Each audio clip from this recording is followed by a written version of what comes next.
여러분 안녕하십니까? 북한 하시길입니다. 환대해 주셔서 감사하고요. 또 우리가 함께 드리는 이 예배가 또 하늘까지 이어질 수 있게 되기를 바랍니다. 어제와 오늘 우리가 함께 하나님 나라 관련해서 생각해 보고 있습니다. 어제는 하나님 나라에 합당한 믿음이 무엇인가, 어떤 믿음인가 하는 것을 생각해 보았다면, 우리가 오늘은 하나님 나라를 고대하며 또 하나님 나라를 경험하며 살아가는 게 무엇인가 함께 생각해 보도록 하겠습니다. 신약 성경을 펴면 첫 번째 세 권책 마태복음, 마가복음, 누가복음 이 세 권을 함께 통틀어서 뭐라고 얘기하죠? 공관복음이라고 얘기합니다. 공관복음이란 말의 의미는 뭘까요? 공통된 관점으로 쓰여진 예수님 이야기인 거예요.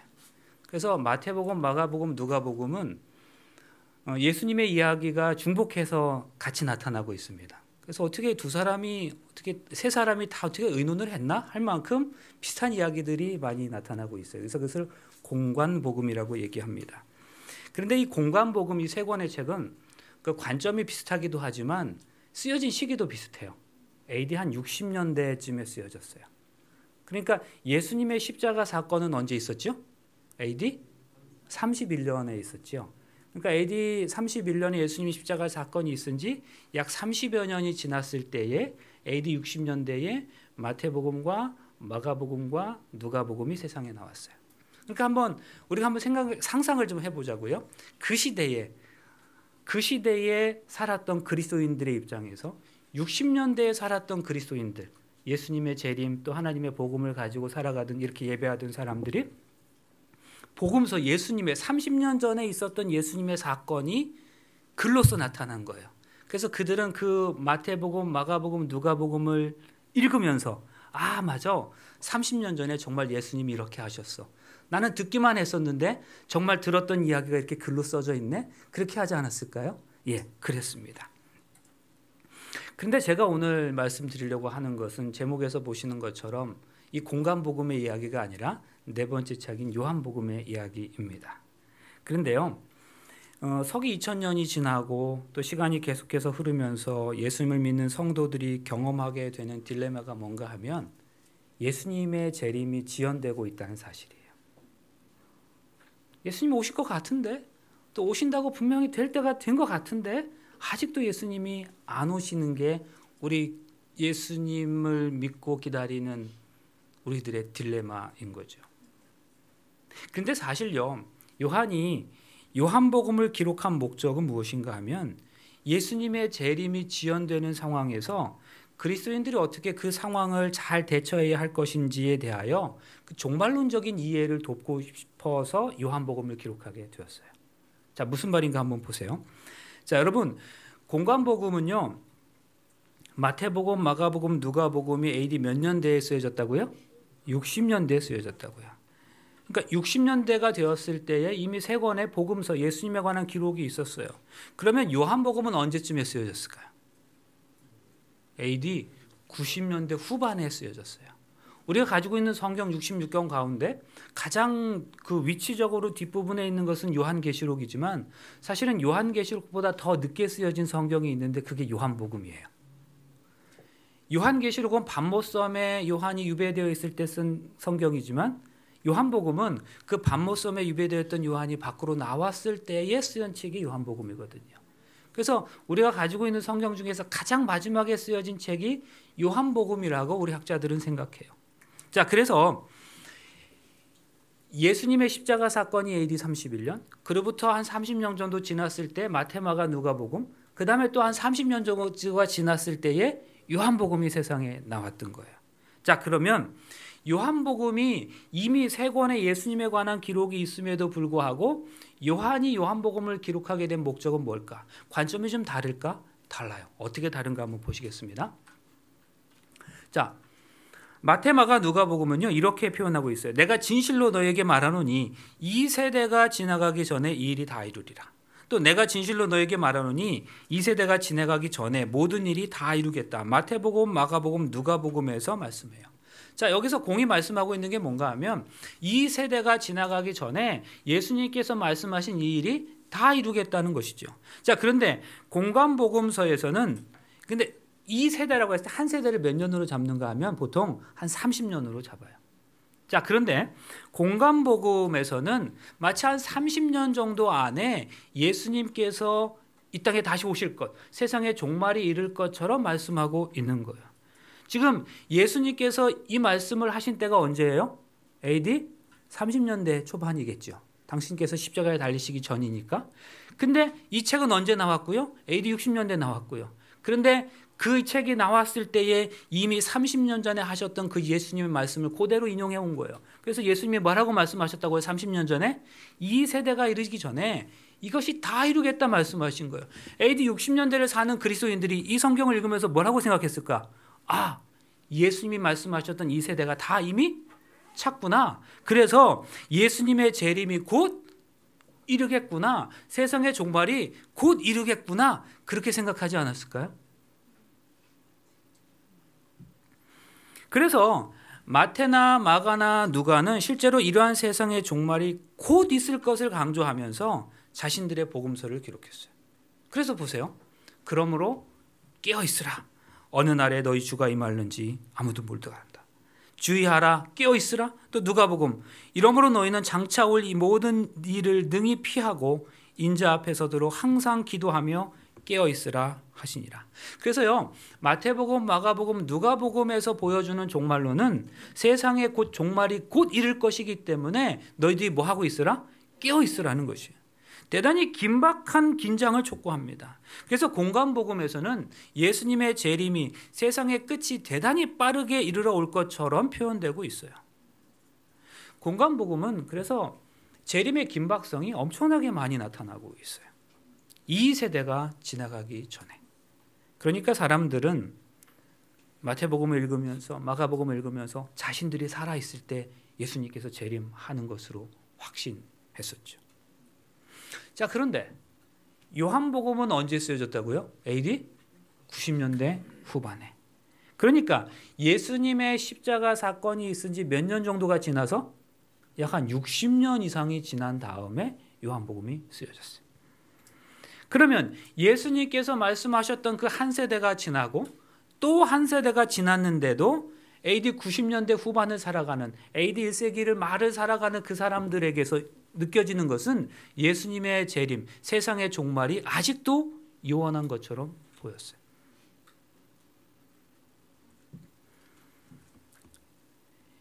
모든 그리스도인들이 예수님의 재림을 기다렸는데 아직도 예수님이 재림하시지 않는 거야. 예수님의 재림이 지체되고 있는 것입니다. 그래서 요한이 요한복음을 왜 기록했는가 하면 예수님의 재림 다시 오신 그 세상의 종말을 기다리며 살아가는 그리스도인들에게 예수님이 재림하시지 않음으로 인해서 그들이 가지고 있었던 긴박성, 긴박함, 그 다음에 긴장감 이런 것이 흐트러져 있는 그 그리스도인들에게 무엇인가 종말론적인 신학적 의미를 가르쳐 줄 필요가 있었어요. 그래서 요한복음이 기록되었어요.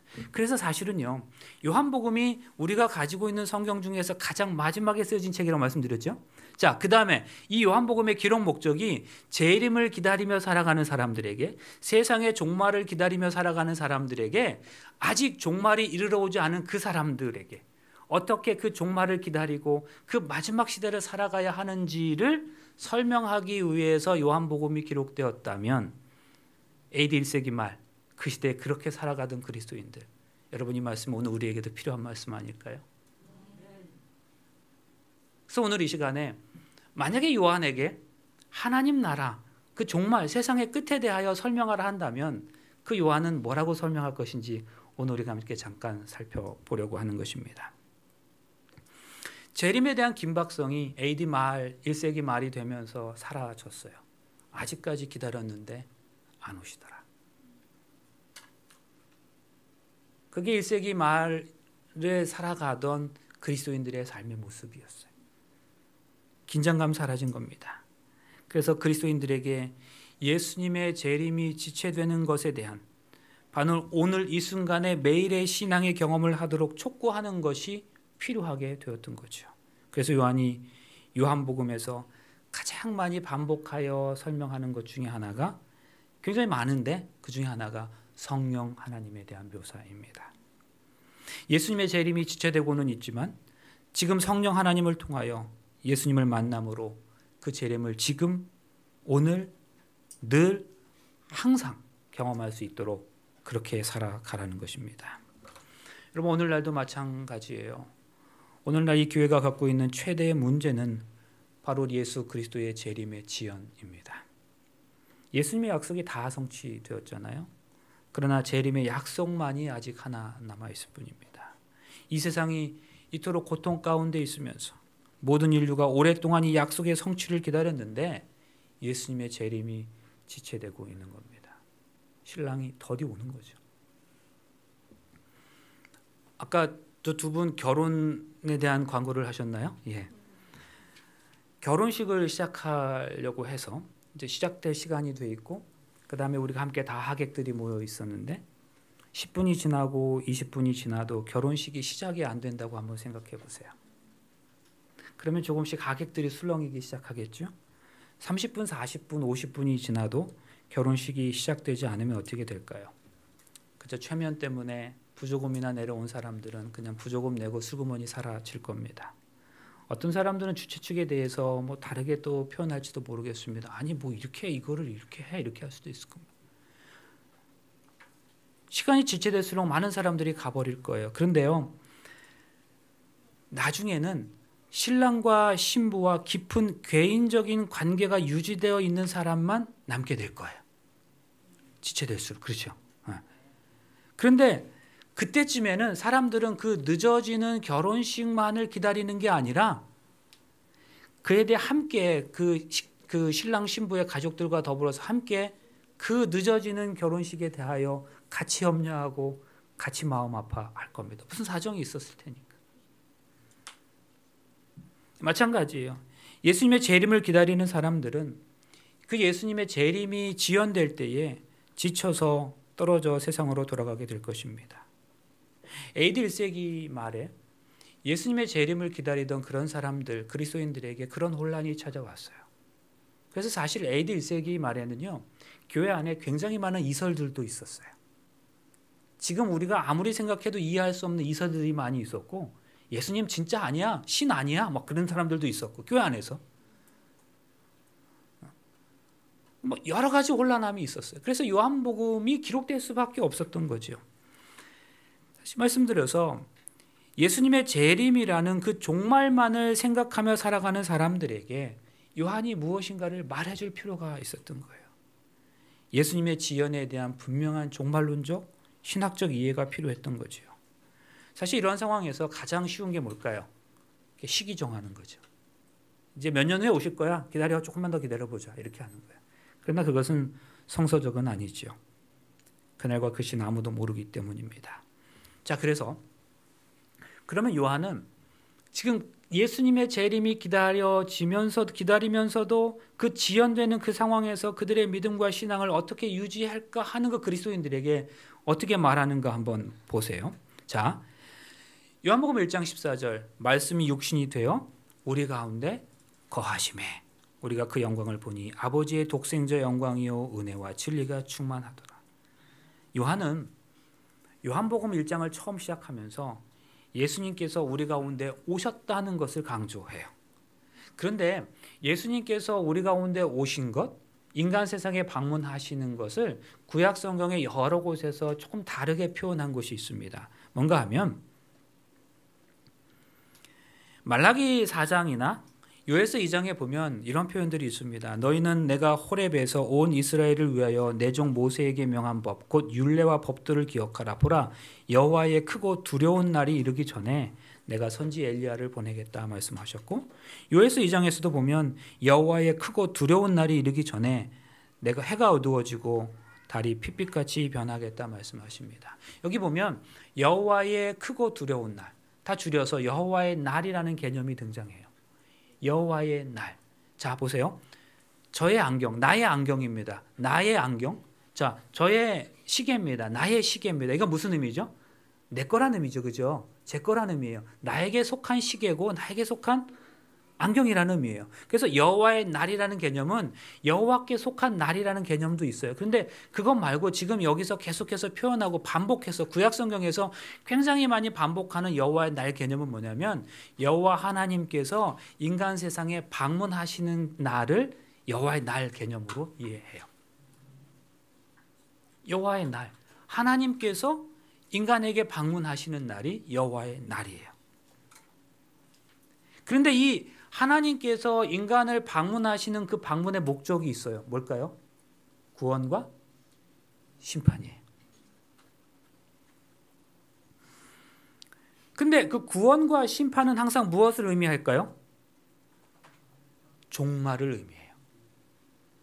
자, 세상의 종말에 예수님을 믿는 사람들은 구원 얻을 것이고 그렇지 않은 사람들은 심판을 받을 것이기 때문입니다. 심판은 처음부터 심판하고 시작하는 게 아니라 끝에 이루어지는 거잖아요. 그래서 심판이 있다는 말은 종말론적 개념하고 매칭이 되는 거예요. 히브리서 9장에서 말씀합니다. 한 번 죽는 건 개인의 종말이잖아요. 그 끝은 사람에게 정해져 있고 그 후에는 그 끝에는 심판이 있겠다. 그래서 심판이 있다는 말은 끝 개념하고 연결되는 거예요. 자, 그래서 하나님의 방문하심은 그분의 목적이 구원과 심판이고 그리고 구원과 심판이라고 하는 그것은 곧 무엇과 연결되어 있다? 종말과 연결되어 있다는 것입니다. 재밌게도 나중에 사도 베드로가 신약성경 베드로서에서 사실은 이제 사도행전에서 베드로가 설교한 내용 가운데서 이렇게 표현하고 있습니다. 베드로가 예수님이 이 땅에 처음으로 오셨던 그 사건을 언급하면서 아까 읽었던 그 요에스의 말씀을 인용해요. 그러면서 뭐라고 말하는가 하면 이는 곧 선지자 요엘로 말씀하신 것이 일렀으되 주의 크고 영화로운 날이 이르기 전에 해가 변하여 어두워지고 달이 변하여 피가 되리라 하는 말씀을 인용하면서 예수님이 초림하셨던 사건을 여호와의 날, 이게 여호와의 날이야 라고 얘기해요. 그리고 요한은 그것을 표현을 조금 달리해서 뭐라고 말하는가 하면 말씀이 육신이 되어 우리 가운데 거하셨다 이렇게 얘기합니다. 자, 그러면 이쯤 되면 아니 지금 목사님이 갑자기 무슨 얘기를 하고 계신 거야 하고 생각하신 분들도 계시겠지만 이제 좀 정리해 드리겠습니다. 결론을 말씀드리자면 요한복음에서 요한은 그 요한복음을 시작하면서 예수님의 초림 이야기를 하는 거예요. 그렇죠? 말씀이 육신이 되어 우리 가운데 거하신 얘기를 하면서 예수님이 우리 가운데 거하셨던 그 사건을 언급하면서 그것이 구약 성경에서 그렇게도 많이 얘기했던 여호와의 날이야라고 하는 것을 설명하는 거예요. 자, 그런데 하나님께서 방문하시는 그 여호와의 날 개념은 무엇과 연관되니까? 종말과 연관되는 거니까. 예수님의 초림 사건 자체가 곧 무엇이라고 설명하는 거예요, 요한은? 종말이라고 시작하는 거예요. 그러므로 요한은 여호와의 날, 그것은 무엇과 함께 시작하였다? 예수님의 초림과 함께 시작되었다고 설명하는 거예요. AD 1세기 말에 종말론적인 개념을 가지고 살아가던 그리스도인들에게 이미 예수님 이 땅에 오신 그 사건을 통해서 무엇이 시작되었어? 종말이 시작되었어. 그래서 종말을 기다릴 게 아니라 다른 무엇인가가 더 필요해. 그걸 지금 설명하려고 하는 거예요. 지난 4,000년 동안 창세 이후로 약속되어 오던 예수님의 초림을 통해서 드디어 이루어진 그 종말이기 때문에 제자들에게 있어서는 그 당시 살아가던 모든 그리스도인들에게 있어서는 이제 세상이 끝난 것이라고 말하고 있어요. 그런 의미에서 예수님께서도 사단이 아직 멸망당하진 않았지만 당신에게 관계할 것이 없다고 말씀하셨죠. 이후에는 내가 너희와 말을 많이 하지 아니하리니 이 세상 임금이 오겠음이니라. 그러나 저는 내게 관계할 것이 없으니. 물론 예수님이 재림하심으로 이 땅에 예수님께서 다시 오심으로 실제적 종말이 이르러 올 것이겠지만 이미 그 종말은 예수님의 초림을 통해서 시작되었으므로 끝나는 것은 시간 문제라는 거예요. 그래서 예수님이 십자가에 달리실 때 다 이루었다고 말씀하셨던 거죠. 이때 이미 세상의 운명이 결정되고 새로운 세상이 시작되었다고 말하는 거예요. 이제 끝이 올 거라는 거예요. 하지만 우리는 이미 그 끝 속에 살고 있다는 거죠. 그러므로 우리는 이미 종말을 경험하고 있는 것이라는 겁니다. 어떤 종말론적인 사건을 염두에 두며 살아가는 그리스도인들에게 그 종말 이미 시작됐어 라고 말해요. 그런데 그 그리스도인들이 이 성경을 읽으면서 뭐라고 생각해요? 종말 시작되었다고? 종말 아직 이르지 않았는데? 아직 우리가 힘들고 어려운데? 그 종말은 진짜 종말은 뭔데? 이렇게 생각하지 않겠어요? 이제 그런 그들에게 이제 요한은 계속해서 설명을 합니다. 그래서 요한이 얘기하려고 하는 게 성령 하나님에 대한 개념이에요. 늦은 비와 이른 비 성령이 모두 여와 날과 관계되어져 있습니다. 잠깐 에베소서에 있는 말씀을 보시겠습니다. 에베소 1장에 보면 이는 그리스도 안에서 전부터 바라던 우리로 그 영광의 찬송이 되게 하려 하심이라.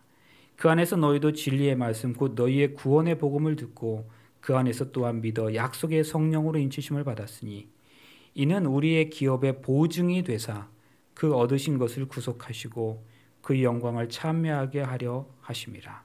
여기 보면 보증이라는 말이 영어로 earnest 이렇게 되어 있어요. 이 말은 다시 말하면 보증금, 다운 페이먼트 그런 의미이기도 하고 현대 그리스에서는 이것을 결혼을 약속하는 약혼 반지로 그렇게 해석하기도 합니다. 제가 미국에서 이제 목회를 하게 되면서 이제 살 집이 필요하게 됐고요. 집을 이제 구입하게 됐는데 그래서 여러 집들을 본 다음에 이 집이 괜찮겠다 싶어서 이 집을 사기로 결정하게 됐어요. 그랬더니 그 집을 소개해줬던 그 부동산 중개업자가 이 집을 결정하겠다고. 그러면 어니스트 머니를 내야 된다는 거예요. 어니스트 머니가 뭐야? 그랬더니 이래 뭐라 설명을 해요. 듣고 보니까 그게 보증금이에요. 그 어니스트 머니가 보증금이에요. 그런데 성경에 보니까 이 어니스트가 이런 표현이 있더라고요. 그래서 제가 이게 딱 들어왔어요. 그래. 사실 생각해 보세요. 우리가 예수님을 받아들임으로 예수님께서 스스로가 보증금이 되셔서 우리가 이미 하늘 집을 소유하게 되었다는 거예요. 자, 우리가 어느 집을 사기로 선택하고 또 구입하기로 선택하면 보증금을 내지 않습니까? 근데 보증금을 낸 날 그게 법적으로 내 집입니까? 아니죠. 그런데 적어도 그날 집에 돌아오면 무슨 생각할까요? 야, 이제 저 집이 이제 우리 거가 됐어. 생각하지 않겠어요? 그러면서 무슨 생각하겠습니까? 방이 3개니까 안방은 우리 거고 그다음에 아이들 둘, 하나는 여자애 하나는 남자애니까 벽지를 무슨 색으로 해야 되고 가구 배치를 어떻게 해야 되고 하지 않겠어요? 그 집 내가 돈 완전히 잔금 다 치른 거 내 집 아니에요. 그런데 보증금 낸 그날 그때부터 이 집이 누구 집이에요? 마음속으로는 내 집이 된 거예요. 그러면서 가구를 뭘 사야 하지? 그때부터 뭐 해요? 가구점을 더 보기도 하고 사야 할 가전제품을 검색하기도 하고 그렇게 되는 거 아니겠어요? 근데 예수님이 보증이 되신대요. 성령께서 보증이 되신대요. 예수님이 보증이 되셔서 그분이 우리 삶의 보증이 되셨으니까 하늘나라 우리가 종말이 아직 이른 거 아닌데 그 집이 지금 누구 거라는 거예요? 우리 거를. 약혼 반지 의미한다 그랬어요. 결혼을 약속할 때 약혼 반지를 끼고 보고 있으면 결혼 생활 아직 시작한 거 아니에요. 결혼을 약속했잖아요. 그런데 결혼식을 한 것도 아니고 아직 결혼 생활 시작한 건 아니지만 이미 결혼을 약속한 그 순간부터 나의 마음속에는 무엇이 시작되는 거예요? 결혼 생활이 시작되는 거예요. 나는 어떠한 삶을 살고 싶다. 신혼집을 이렇게 꾸미고 싶다. 그죠? 어떤 자녀를 어떻게 낳아 기르고 싶다. 생각하는 거잖아요. 미국식으로 말하면 미국에는 결혼하면 여자가 남편의 성을 따른다면서요. 그래서 아직 내가 남편의 성을 따르진 않았지만 결혼해서 그러나 약혼 반지를 보면서 이미 이 사람의 남편, 부인이 되어 있는 거죠. 이미 정서적으로는 심적으로는 뭐가 시작되는 거예요? 결혼 생활이 시작되는 것입니다. 마찬가지예요. 예수님이 진짜 오셔야 행복한 게 아니라 행복은 지금 이 순간부터 느끼기 시작하라는 거예요. 이게 요한이 재림을 기다리는 그리스도인들에게 해주고 싶은 이야기였어요. 야, 결혼해야만 행복한 거냐? 그때부터 행복이 시작되는 거냐? 아니, 이미 지금 약혼했잖아. 그러면 지금부터 뭐야? 행복이 시작되는 거지. 결혼 생활은 지금부터 시작하는 거지. 보증금 하나 내면 그게 아직 잔금을 치르지 않아서 그게 법적으로 내 집은 아니지만 이미 그 집은 내 집이 된 거지. 예수님의 재림이라고 하는 종말 사건이 있어서야 그때서야 내가 하나님 나라를 경험하는 게 아니라 여러분들이 지금 요한이 얘기하는 거예요. 여러분들이 종말 사건을 기다리는 이유는 뭐예요? 하나님 나라 기다리는 거 아니에요? 그런데 그 종말 사건은 이미 시작됐다고요. 그러면 하나님 나라 지금 뭐 할 수 있다고요? 경험할 수 있는 거라고. 요한이 지금 이 얘기하는 거예요. 그래서 이미 동거가 시작되었음을 이렇게 얘기하는 거예요. 말씀이 육신이 되어 우리 가운데 거하셨다. 이미 동거의 경험이 시작된 거죠. 우리가 아직 실제적 종말을 경험한 건 아니지만, 하늘의 경험을 아직 시작한 건 아니지만, 이미 은혜의 왕국에서 하나님과의 동거가 시작되었다. 그래서 로마서 8장 28절에서도 우리가 소망으로 구원을 얻었다. 아직 하늘에 가지 않았지만 우리의 마음은 이미 보증을 받음으로 여기에서 오늘 실현될 종말론을 기쁨을 느낄 수 있다는 거죠. 생텍쥐베리가 지은 어린 왕자라는 책이 있습니다. 여기 이런 글이 있습니다. 가령 내가 오후 4시에 온다면 나는 3시부터 행복해지기 시작할 거야. 그리고 시간이 지날수록 나는 점점 더 행복을 느끼겠지. 그런데 4시가 되면 나는 안절부절하지 못하고 걱정이 되고 그럴 거야. 약속 시간은 4시지만 좋아하는 사람을 기다리기 시작한다면 이미 3시부터 마음이 설레이는 거 당연한 거 아니겠냐. 약속한 4시가 아직 오지 않았지만 정말 사랑하면 3시부터, 아니 그 이전부터 사랑하는 사람을 만나게 될 기대감에, 벌써 행복감에 젖어들게 되는 거죠. 마음으로는 이미 만나고 있는 겁니다. 그러므로 여러분 기억하세요. 우리 주님의 재림의 날에 우리의 운명이 결정되는 게 아니라 우리의 운명은 바로 지금 결정되는 거예요. 그러므로 오늘 우리가 예수님을 우리 마음에 모신다면 이미 우리는 천국을 경험하고 있는 거죠. 영광의 천국은 아직 이르지 않았습니다. 그러나 오늘 우리가 은혜의 천국을 경험할 수 있다면 우리는 지연되는 예수님의 재림마저도 기쁘게 견뎌낼 수 있는 겁니다. 이것이 바로 1세기 이후의 독자들에게 요한이 그토록 하고 싶었던 이야기였어요. 우리 주님 곧 오실 겁니다. 반드시 오실 거예요. 언제일지 모르지만 분명히 오실 겁니다. 그런데 우리 주님의 재림이 지연되고 있다고 해서 우리의 믿음이 흔들릴 게 아니라 오늘 우리가 우리 주님을 내 안에 모심으로 주님과의 동거를 시작하는 우리 모두가 되시기를 간절히 바랍니다. 이게 요한이 얘기하려는 하나님 나라 개념이었어요. 그때가 아니라 지금 하나님 나라를 경험하며 살아갈 수 있고 또 그렇게 살아가는 게 진짜 그리스도인이야, 이렇게 얘기하는 거죠. 그러면 여러분, 그걸 누리며 살아가는 것, 그게 구체적으로 뭘 의미하는 걸까요? 문제 많고 걱정 많은 이 세상에서 그게 과연 어떻게 가능할까요? 예수님께서 하셨던 가장 유명한 이 말씀 통해서 한번 생각해 보겠습니다. 요한복음 14장 1절로 3절. 우리가 너무 잘 아는 말씀입니다. 한번 같이 마음을 모으고 입을 모아서 합독해 보실까요? 너희는 마음에, 시작. 너희는 마음에 근심하지 말라. 하나님을 믿으니 또 나를 믿으라. 내 아버지 집에 거할 곳이 많도다. 그렇지 않으면 너희에게 일렀으리라. 내가 너희를 위하여 거처를 예비하러 가노니 가서 너희를 위하여 거처를 예비하면 내가 다시 와서 너희를 내게로 영접하여 나 있는 곳에 너희도 있게 하리라. 우리 어린 자녀들이 정말 많이 암기하는 그런 성경절이고 우리도 많이 암기하는 거죠. 근데 솔직히 이 성경절 이해 잘 되십니까? 논리적으로 이해가 되세요? 자, 제가 말씀드리는 방향은 이런 것입니다. 전 사실 이게 처음부터 이해가 안 됐어요. 왜냐하면요, 잘 보세요. 지금 제자들은요, 예수님 따라다니고 있던 중이었어요. 그렇죠? 이거 지금 예수님께서 말씀하시는 이 장면을 한번 염두에 두시면서 들어보세요. 예수님 따르고 있습니다. 제자들은 자신들의 마음을 예수님께 두고 예수님을 따라다니는데 갑자기 예수님이 나 죽어, 그렇게 말씀하셨어요. 그것도 십자가에 달려서 죽으시겠다고, 아주 수치스럽게 죽으시겠다고 말씀하셨어요. 근데 사실 그때까지 제자들은요, 자신들이 따르는 그 예수님이 대단한 뭔가 그 로마의 압제로부터 있는 그 상황을 뒤집어 엎으실 거로 생각했죠.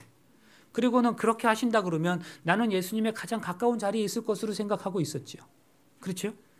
그런데 예수님이 죽으시겠다고 하시는 거예요. 예수님 마음, 그러니까 이 제자들의 마음에 뭐가 찾아올까요? 걱정이 찾아와요. 근심이 찾아와요. 마음에 근심이 찾아오는 거예요. 그런데 여러분, 한번 생각해 보세요. 우리 인생에서요, 어떤 문제, 뭐 구체적으로 경제적 문제로 우리 근심이 우리에게 찾아올 때 우리 주님께서 어떻게 말씀하시는 게 맞을까요? 이렇게 말씀하시는 게 맞지 않을까? 너 경제 문제 있니? 걱정하지 마. 염려하지 마. 지금 이 말씀 그대로 마음에 근심하지 마. 하나님을 믿으니 또 나를 믿어. 너 경제 문제 내가 해결해 줄게. 이렇게 해야 맞는 거예요. 이렇게 해야 맞는 거예요.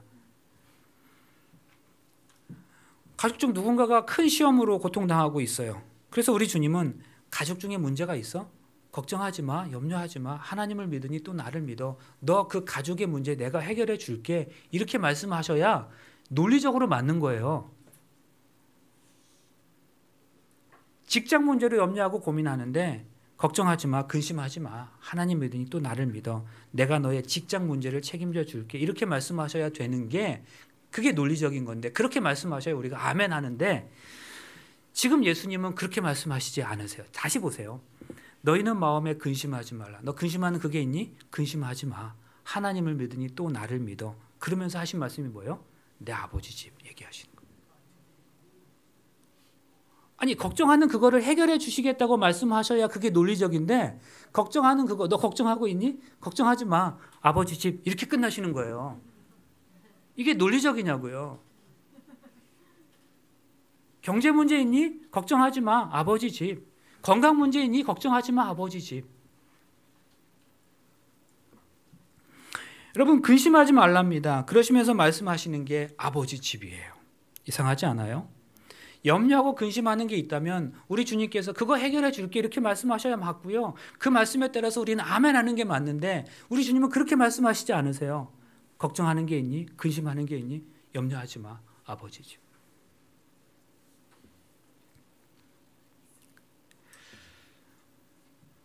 우리 주님은 제자들이나 우리가 고민하는 또 염려하는 이유가 무엇인지를 알고 계셨던 것 같아요. 그것은 바로 거처 때문입니다. 거처 때문, 자리 때문. 잘 보세요. 제자들은 생각했어요. 예수님이 지금 이 로마의 입장에서 이 앞자리의 상황을 뒤집어 엎으시면 자기 자신들의 자리가 있다고 생각했어요. 뭐 오른쪽 왼쪽 그런 자리는 다 자기들의 것이라고 생각했어요. 근데 예수님이 죽으실 거래요. 그래서 제자들은 그 자리가 상실될 것에 대한 염려가 생겼어요. 그게 걱정이에요. 그래서 주님은 갑자기 거처 얘기하신 거예요. 부모님들 입장에서 또 생각해 볼까요? 내 자녀가 대학에 가야 합니다. 그런데 왜 자녀들을 걱정합니까? 가고 싶은 그 대학에 내 자녀의 자리가 없을까 봐 걱정해요. 거처 문제예요. 자리가 없을까 봐. 여러분 어느 직장에 내가 들어갈 자리가 없을까 봐 걱정하는 거잖아요. 우리의 염려와 근심은 다 자리 때문이에요. 거처 문제예요. 또 보세요. 돈 잘 버는 사람들이 있어요. 잘 버는 사람들의 무리가 있다고요. 그런데 내게 걱정이 있어요. 왜 그래요? 내 남편이 그 돈 잘 버는 사람들의 자리에 있지 못할까 봐 걱정하는 거예요. 내 남편의 자리와 내 남편의 거처가 돈 잘 버는 사람들의 자리에 있는 것이 아니라 돈 못 버는 사람들의 자리에 있을까 봐 걱정하는 거예요. 우리 주님은 당신의 백성들이 그 자리와 거처 때문에 염려하는 것이라고 생각한 거죠. 그래서 이 문제를 풀 때에 거처 얘기, 장소 얘기를 하신 거예요. 하나님 나라 천국 얘기를 하신 거예요. 또 하나 보시겠습니다.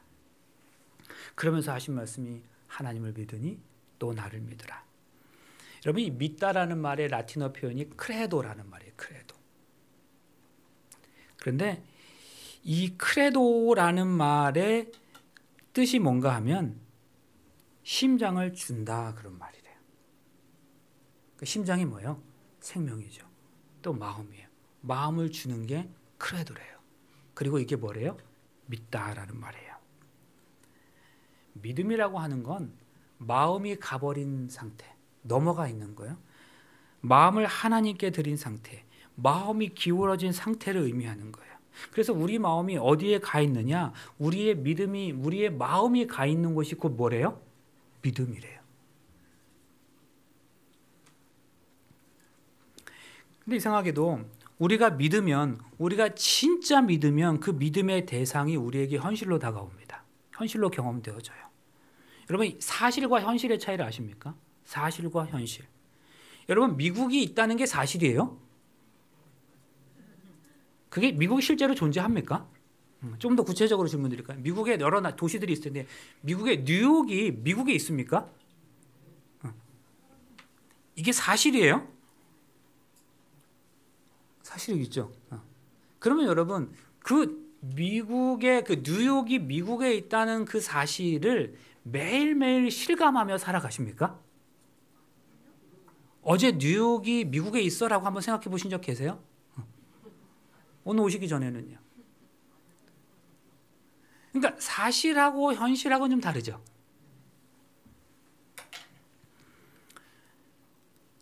우리는 뉴욕이 미국에 있다는 사실을, 그것을 사실로 받아들이긴 하지만 그것을 매일매일 피부로 느끼고 경험하며 살아가는 건 아니에요.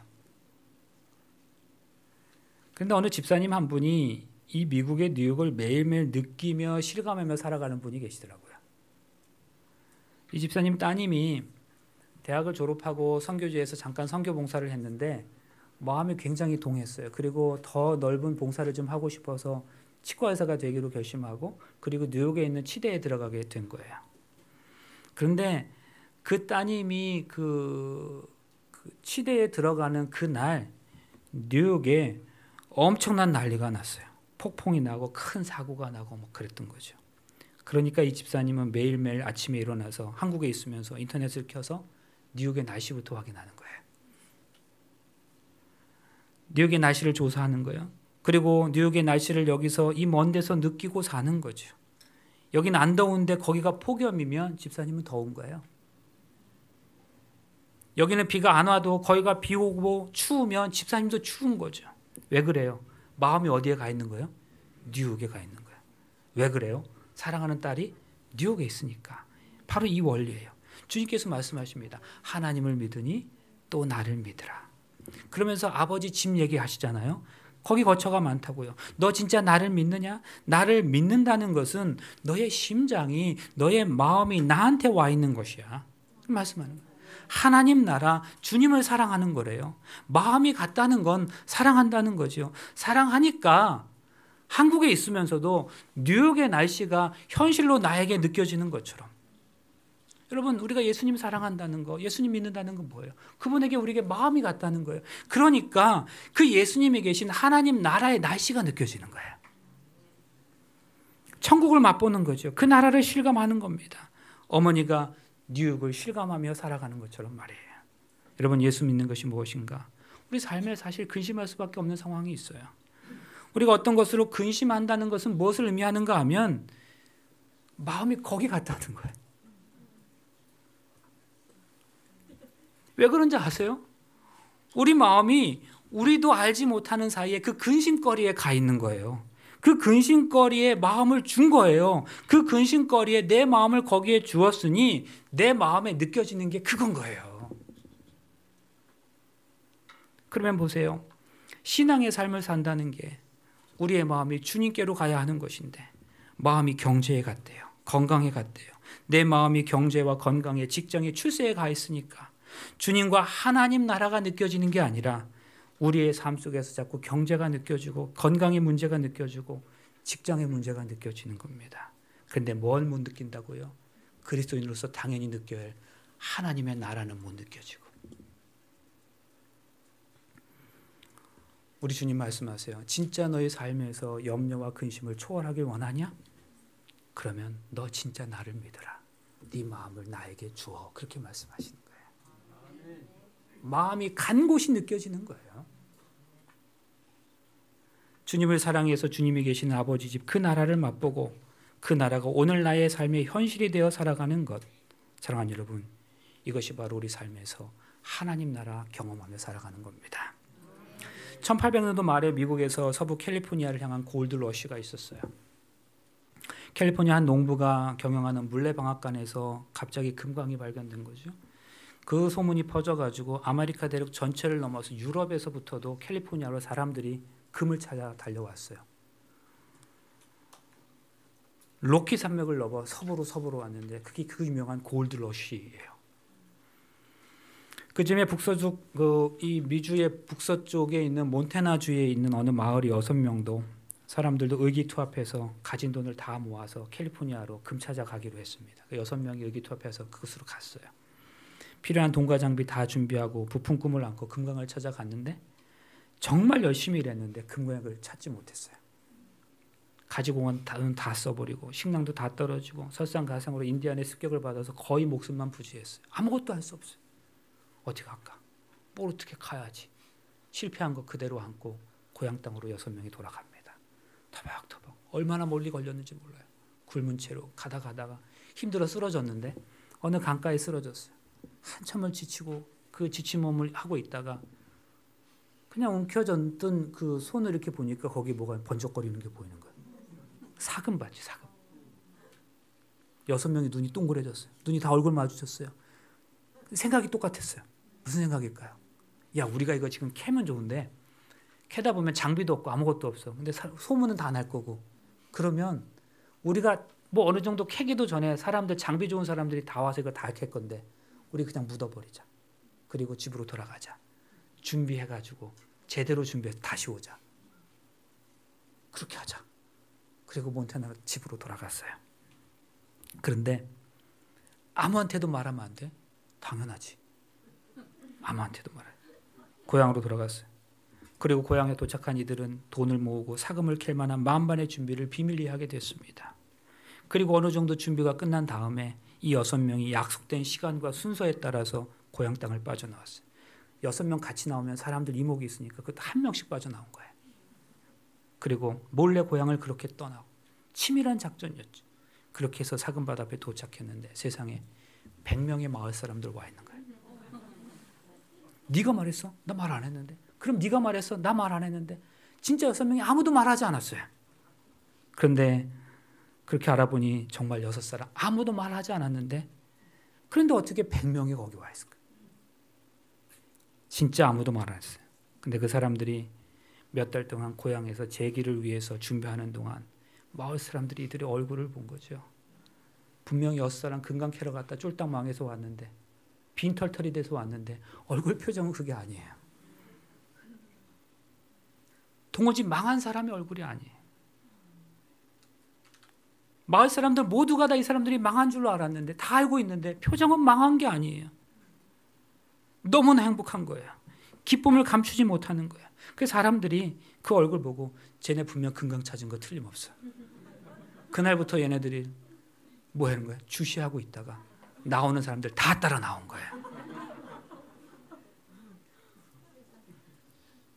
사금밭 하나 발견해도 얼굴빛과 마음이 달라져요. 그 사금밭에 마음을 두니까 쫄딱 망한 그 사람들의 마음속에 근심이 어디 있어요? 염려가 어디 있어요? 없어요. 기쁨이고 감동이고 천국이죠. 여러분, 예수 믿는 게 뭔가? 하나님을 믿으니 또 나를 믿으라. 네 마음을 나에게 주라는 거예요. 그리고 하나님 나라, 그분이 계시는 그 나라를 한번 느껴보라는 거예요. 그 나라 맛보고 나면 그게 금강이래요. 금강 한번 맛보고 나면 터전을 잃어버려도 실패해도 그 얼굴에서 나오는 건 기쁨이랍니다. 행복이랍니다. 감출 수 없답니다. 감사와 평안은 감출 수가 없는 거예요. 그래서 사람들이 물어보는 거예요. 너 이렇게 가난한데, 너 삶에 문제가 있어서 온통 다 문제투성인데 그거 내가 아는데 너 어떻게 그렇게 행복할 수 있어? 너 기쁨의 근원은 뭐니? 너 믿는 예수님 나도 한번 믿어보고 싶다. 나 혼자 교회 왔는데 그 자리에 100명이 따라온 거예요. 여러분, 이게 뭐예요? 이게 진짜 예수님 믿는 거죠. 예수님 제대로 믿는 거죠. 하나님 나라를 매일의 삶에서 경험하며 살아가는 거죠.